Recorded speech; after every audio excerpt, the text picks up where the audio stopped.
ভোররাতের অন্ধকারে আবারও কেঁপে উঠল ইউক্রেনের রাজধানী কিয়েভ। একের পর এক বিস্ফোরণের শব্দে ঘুম ভাঙে শহরবাসীর।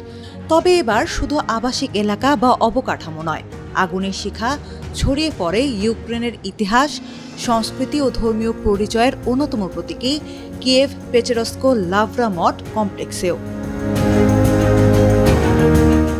মার্কিন সংবাদ মাধ্যম সিএনএন জানিয়েছে 15 জুন ভোররাতে রাশিয়ার ব্যাপক ড্রোন ও ক্ষেপণাস্ত্র হামলার পর কিয়েভের কেন্দ্রস্থলে অবস্থিত এই মঠের ডরমিশন ক্যাথেড্রালের গম্বুজ ও মিনারের নিচে আগুন ধরে যায়। আগুন নিয়ন্ত্রণ আনতে ঘণ্টার পর ঘণ্টা কাজ করেছেন দমকল কর্মীরা। কিয়েভ নগর সামরিক প্রশাসনের প্রধান তিমোর তাকাচেনকো জানিয়েছেন, হামলায় রাজধানীতে অন্তত 4 জন নিহত এবং আহত হয়েছেন 20 জনের বেশি মানুষ। ইউক্রেনের স্বরাষ্ট্রমন্ত্রী ইহোর ক্লিমেনকো জানিয়েছেন, উত্তর পূর্বাঞ্চলীয় শহর খার্কিভেও রুশ বোমাবর্ষণে অন্তত 5 জন নিহত এবং আহত হয়েছেন আরও 5 জন। অন্যদিকে কিয়েভের মেয়র ভিতালি ক্লিচকো বলেছেন, হামলার কারণে শহরের উত্তরাঞ্চলের প্রায় 1,40,000 পরিবার বিদ্যুৎ বিচ্ছিন্ন হয়ে পড়েছে। ইউক্রেনের বিমান বাহিনীর তথ্য অনুযায়ী এই হামলায় রাশিয়ার 611টি দূরপাল্লার হামলাকারী ড্রোন ও 70টি ক্ষেপণাস্ত্র নিক্ষেপ করেছে। কিয়েভে অবস্থানরত স্থানীয়রা রাতভর একের পর এক বিস্ফোরণের শব্দ শুনেছেন বলে জানা যায়।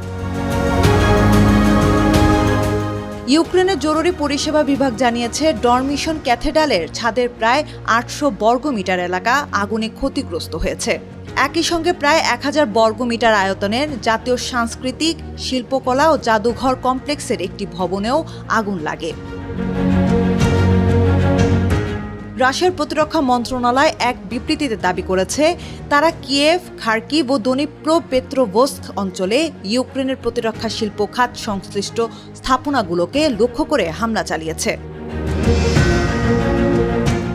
ইউনেস্কো স্বীকৃত বিশ্ব ঐতিহ্যবাহী স্থান কিয়েভ পেচেরস্ক লাভরা 11শ শতাব্দীতে প্রতিষ্ঠিত হয়। প্রায় 1000 বছরের পুরনো এই মঠটি ভূপৃষ্ঠের গির্জা ও ভূগর্ভস্থ গুহার জটিল নেটওয়ার্ক নিয়ে গড়ে উঠেছে।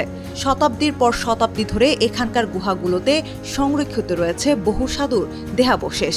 এটি শুধু একটি ধর্মীয় স্থাপনা নয়, বহু ইউক্রেনীয়র কাছে তাদের ইতিহাস, সংস্কৃতি ও বিশ্বাসের গুরুত্বপূর্ণ প্রতীক।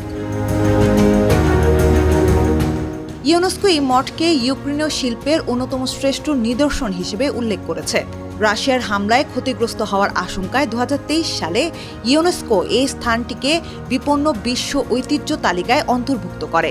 মঠটিকে রক্ষার জন্য প্রার্থনার আহ্বান জানিয়েছেন কিয়েভ ও সমগ্র ইউক্রেনের মেট্রোপলিটন এপিফেনিয়াস।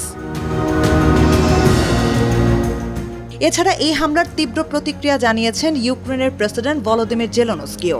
সামাজিক যোগাযোগ মাধ্যম এক্সে দেওয়া এক পোস্টে তিনি পেচেরস্ক লাভরায় অগ্নিসংযোগকে খ্রিস্টান সংস্কৃতির বিরুদ্ধে রাশিয়ার সবচেয়ে গুরুতর অপরাধগুলোর একটি বলে আখ্যা দেন। এই হামলায় এমন এক সময় ঘটল যখন যুদ্ধবন্ধে নতুন করে কূটনৈতিক তৎপরতা চলছে। প্রেসিডেন্ট জেলেনস্কি জানিয়েছেন, তিনি মার্কিন প্রেসিডেন্ট ডোনাল্ড ট্রাম্পের সঙ্গে কথা বলেছেন। তাদের আলোচনায় 4 বছরেরও বেশি সময় ধরে চলা যুদ্ধের অবসানের সম্ভাবনা নিয়ে আলোচনা হয়েছে।